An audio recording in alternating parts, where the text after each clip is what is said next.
Hello friends, last part में आपका स्वागत है। और इस पार्ट में हमने कहा था कि सिर्फ दो क्वेश्चन करने छोटे छोटे से, फटाफट से इसको खत्म करके बंद करेंगे। ठीक है, इस टॉपिक को। तो देखो, पहला यही है कि भुगतान से इसमें असंतुलन के क्या कारण है। भुगतान से इसमें असंतुलन के क्या कारण है, या वो कारक, उन कारकों के नाम बताओ जो कि भुगतान से इसमें असंतुलन को पैदा करने के जो क्या है प्रकार है, एक तरीके से कह दो कि पैदा करने वाले कारण एक तरीके से। ठीक है, तो वो कारक जो भुगतान से इसमें असंतुलन पैदा करते हैं, तो पहला है आर्थिक कारक, दूसरा है राजनीतिक कारक और तीसरा है सामाजिक कारक। ये तीन कारक है, बहुत आसान से हैं। ठीक है, बच्चे इस पॉइंट को छोड़ देते हैं क्योंकि उन्हें लगता है काफी बड़ा क्वेश्चन है तो थोड़ा कठिन होगा, बट ऐसा नहीं है। आर्थिक, राजनीतिक और सामाजिक कारक। सबसे पहले आर्थिक कारक की बात कर लेते हैं। इसमें हमने 4 पॉइंट पढ़ने, जिसमें से 3 यहाँ पे हैं, चौथा पॉइंट मैं अभी लिख दूंगा यहाँ पे। डन। उसका राजनीतिक में हमने 2 पॉइंट पढ़ने हैं और सामाजिक में भी 2 पॉइंट पढ़ने हैं। बस ये टॉपिक खत्म होने वाला है। देखो हमारे पास क्या है, सबसे पहले है आर्थिक कारक। ठीक है, आर्थिक कारक में देखो क्या लिखा, सबसे पहले लिखा हुआ है। देखो इसको पढ़ने से पहले भी एक बात देख लेते हैं। निर्यात और आयात का आपको पता होना चाहिए। निर्यात मतलब होता है कि आपने गुड्स ये बाहर बेचे, यानी आप जब आप माल बाहर बेचते हो तो उसे निर्यात कहते हैं, और बाहर से कोई चीज खरीदते हो तो उसे आयात कहते हैं। यहाँ तो कोई दिक्कत नहीं। जब भी आप बाहर माल बेचोगे तो गारंटेड है वहां से पैसा आएगा, तो यानी आप एक तरह से प्लस पॉइंट में हो।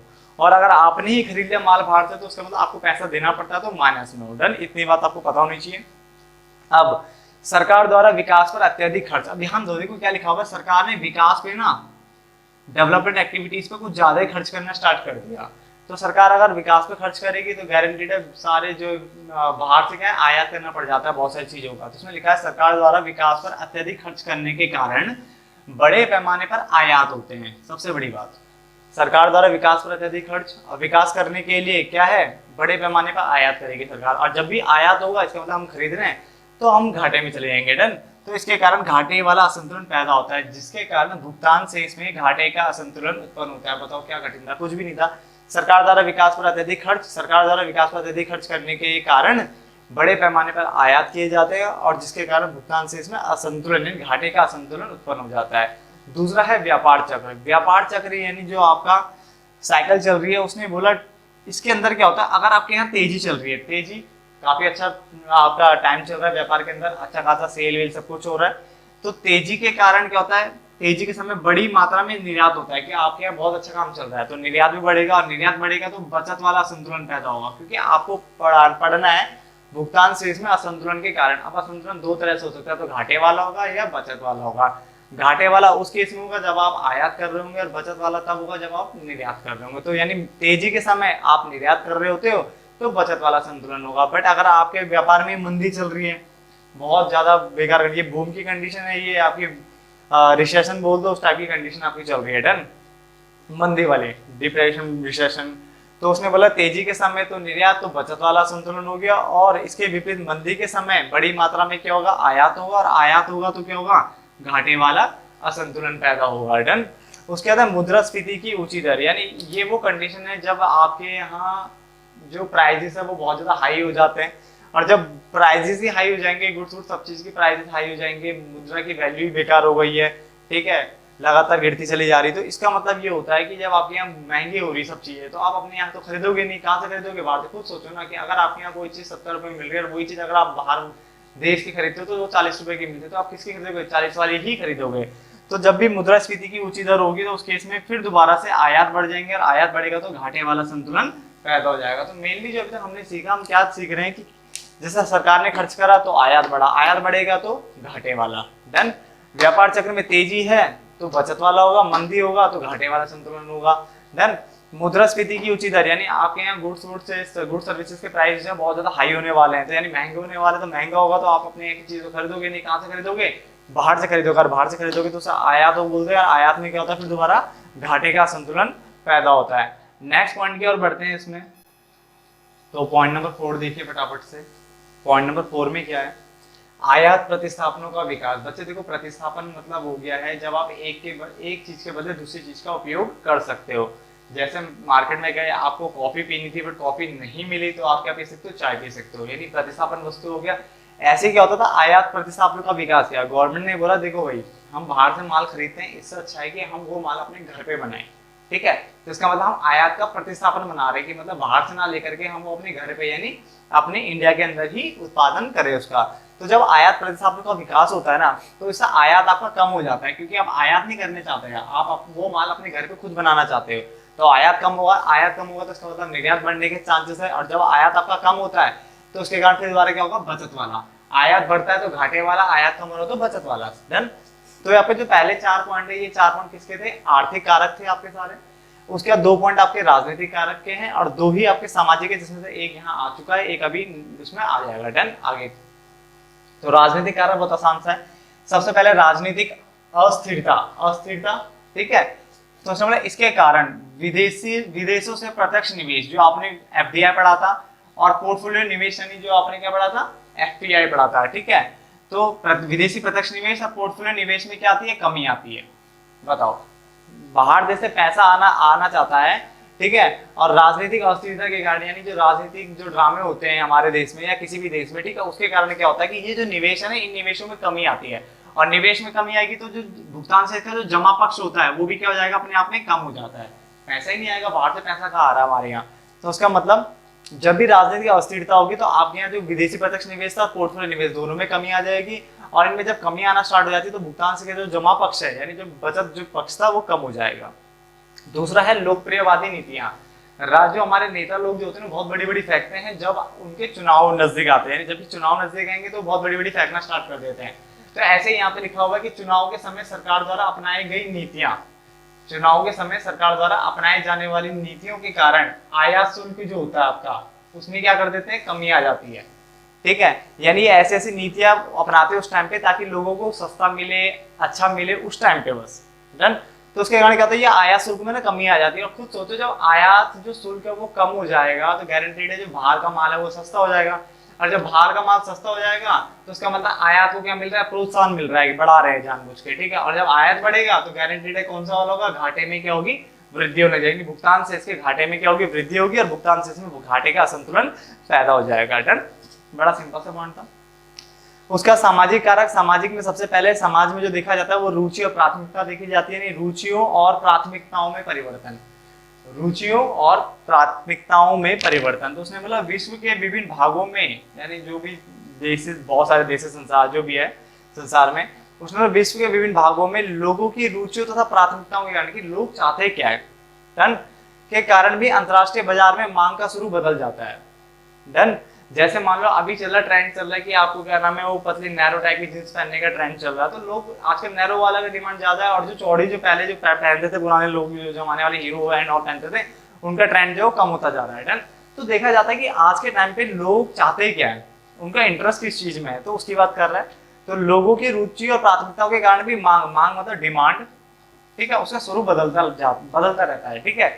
यदि ये परिवर्तन अनुकूल हुआ यानी पॉजिटिव है, तो इसका मतलब क्या हुआ, आपके यहाँ बचत वाला संतुलन होगा, कि आपके अनुकूल चल रहा है, आप जो बना रहे हो वही लोग क्या है, मांग रहे हैं इस टाइम पे, उनका ट्रेंड चल रहा है, उसी मार्केट में ये चीज बढ़ रही है बहुत ज्यादा, तो गारंटेड आपके यहाँ निर्यात बढ़ेगा, सब कुछ अच्छा होगा। तो यानी वो संतुलन कौन सा वाला होगा, बचत वाला।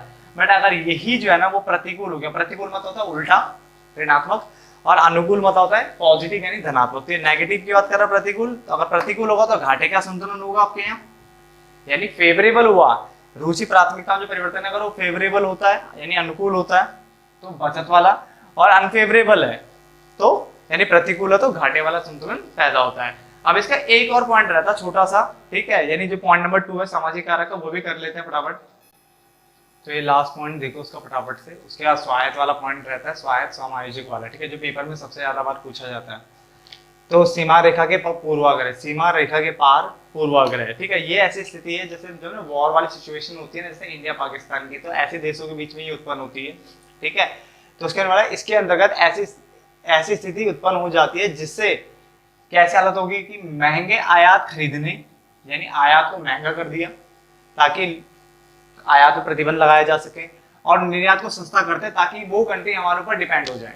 बात समझो, हम निर्यात करके क्या करते हैं, निर्यात करके हम चाहते हैं कि वो कंट्री हमसे खरीदे, उसका पैसा हमारे यहाँ है, डन। बट ऐसी स्थिति उत्पन्न की जाएगी यहाँ पे कि आयात को जानबूझ के महंगा करेंगे ताकि उसके यहाँ का माल खरीदा ना जाए, और निर्यात को यहाँ का सस्ता कर देंगे। इससे क्या होता है, ये करने पे विवश कर दिया जाता है, विवश देख लेना ऐसे ही लिखते हैं शायद, है ना। तो इसके अंतर्गत ऐसी स्थिति उत्पन्न की जाती है, ऐसी स्थिति उत्पन्न हो जाती है जिससे महंगे आयात खरीदने तथा सस्ते निर्यात करने पर विवश किया जाता है। ठीक है, ऐसी स्थिति में अर्थव्यवस्था को भुगतान से इसके घाटे का संतुलन, घाटा इसलिए हो जाता है कि अगर निर्यात अगर फिर भी वो खरीदें तो महंगा मिल रहा है, और सॉरी आयात अगर हम फिर भी करें तो महंगा कर रहे हैं, और निर्यात अगर हम कर रहे हैं तो क्या कर रहे हो, सस्ता कर रहे हैं, तो घाटा तो होगा ही होगा। डन। बट ये फिर भी ये सिचुएशन उत्पन्न जानबूझ के की जाती है, जो इंडिया पाकिस्तान जैसी कंडीशन जो होती है, ऐसे केसेस में अब तो इंडिया चाइना का भी होने लग गया। ठीक है, तो ऐसा केस यहाँ पे किया जाता है ताकि क्या किया जा सके, उस कंट्री के ऊपर दबाव बनाया जा सके। तो क्या है मेनली पॉइंट क्या कहना चाहता है, कह रहा है कि इसमें ऐसी स्थिति उत्पन्न की जाएगी जिससे महंगे आयात खरीदेंगे, आयात को महंगा कर रहे हैं, निर्यात को सस्ता कर देंगे। अब ये तो अपनी स्थिति कर दी उत्पन्न, बट इससे होगा क्या, होगा तो यही भुगतान से इसमें घाटा ही होना है फिर भी। ठीक है, क्योंकि आपने निर्यात जानबूझ के सस्ता कर दिया तो घाटा तो जायज होना ही होना है, निर्यात सस्ता होने के कारण और आयात महंगा होने के कारण। हमारे पॉइंट क्लियर हो गया। डन।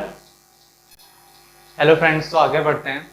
भुगतान से इसकी स्वायत्त या स्वप्रेरित मदे तथा समायोजक या अनुग्राही। आधे बच्चों को अनुग्राही का मतलब ही नहीं पता हो कि अनुग्राही भी कहते हैं इसे। ठीक है, बट आपको पता होना चाहिए समायोजक को अनुग्राही मदे कहते हैं और स्वायत्त को स्वप्रेरित मदे भी कहते हैं। ठीक है, इनके बीच में अंतर हम पढ़ने जा रहे हैं।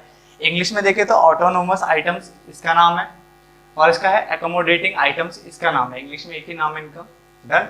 तो देखो सबसे पहले क्या है, इससे अभिप्राय, स्वायत्त मदों से अभिप्राय उन मदों से है जिनका संबंध ऐसे सौदों से होता है, ऐसे ट्रांजैक्शन से होता है जो लाभ को अधिकतम करने के उद्देश्य द्वारा निर्धारित किए जाते हैं। दोबारा बोल रहे हैं, इससे अभिप्राय उन मदों से है जिसका संबंध ऐसे सौदों से होता है जो लाभ को अधिकतम करने के उद्देश्य से निर्धारित किए जाते हैं। जबकि यहाँ पे इससे अभिप्राय उन मदों से है जिनका संबंध ऐसे सौदों से नहीं होता है जो लाभ को अधिकतम करने के उद्देश्य से किए जाते हैं। यानी इसमें लाभ को अधिकतम करने का उद्देश्य देखा जाता है, इसमें नहीं होता ऐसे सौदों से। डन। नंबर 2, इससे अभिप्राय उन मदों से है जिनका संबंध देश की भुगतान से इसकी स्थिति धनात्मक है या ऋणात्मक है, इससे नहीं होता। यानी इसको कोई फर्क नहीं पड़ रहा कि देश का जो भुगतान से इसका जो आपका जो बैलेंस चल रहा है वो आपका पॉजिटिव है नेगेटिव है, धनात्मक तो इसको कोई मतलब नहीं है। ठीक है, बट यहाँ पे लिखा है जिनका संबंध, इससे अभिप्राय उन मदों से है जिनका संबंध देश की भुगतान से इसकी स्थिति धनात्मक है ऋणात्मक है उससे होता है। यानी इसको कोई फर्क नहीं पड़ रहा, बट इसको फर्क पड़ता है। अगला, जिनका उद्देश्य भुगतान शेष की समानता स्थापित करना नहीं होता, यानी भुगतान शेष में समानता स्थापित करना नहीं है, बट यहाँ पे भुगतान शेष में समानता स्थापित करना है। डन। लास्ट पॉइंट, इन मदों को यानी स्वायत्त या जो आपका स्वप्रेरित मद है, इनको रेखा के ऊपर की मदे भी कहते हैं, यानी रेखा से ऊपर यानी अबव द लाइन आइटम्स है। ठीक है, और इनकी अगर बात करें तो उसे रेखा के नीचे की मदे कहते हैं। अब पेपर में देखो, पेपर में आएगा या तो इसके ऊपर टॉपिक आएगा तो आप लिख सकते हो, इसके ऊपर आएगा तो लिख सकते हो, और अगर डिफरेंस पूछे तो भी आप लिख सकते हो। डन। तो एक बार फटाफट से रिपीट कर लेते हैं। इससे अभिप्राय उन मदों से है जिनका संबंध ऐसे सौदों से होता है जो लाभ को अधिकतम करने के उद्देश्य द्वारा किए जाते हैं, और इनका संबंध ऐसे सौदों से नहीं होता जो लाभ को अधिकतम करने के उद्देश्य द्वारा निर्धारित किए जाते हैं। इसमें भुगतान से इसकी स्थिति धनात्मक है या ऋणात्मक है, इससे कोई मतलब इसका नहीं है, बट यहाँ पे धनात्मक है या ऋणात्मक है इससे इसका मतलब है। इसका उद्देश्य भुगतान से इसमें समानता स्थापित करना नहीं होता है, बट इसमें समानता स्थापित करना होता है। इसको रेखा के ऊपर की मदे कहते हैं, इसको रेखा के नीचे की मदे कहते हैं। तो ये टॉपिक यहाँ पे खत्म होता है। आपको आसानी से समझ में आ भी गया होगा इसके बीच के डिफरेंस। तो यहाँ पे इस पार्ट को खत्म करते हैं। डन। ये मैं अलग से इसको तोड़ के एक वीडियो अलग डालूंगा, किसको, जो ये डिफरेंसेस की मैं अलग वीडियो भी डालता हूँ। डन। तो वैसे तो पार्ट 4 में मैंने करवा दिया है और आपका भुगतान शेष भी खत्म हो जाता है अब। तो दोस्तों खत्म करते हैं यहाँ पे सब कुछ। डन। भुगतान शेष के सारी चीजें खत्म हो चुकी है। तो धन्यवाद दोस्तों।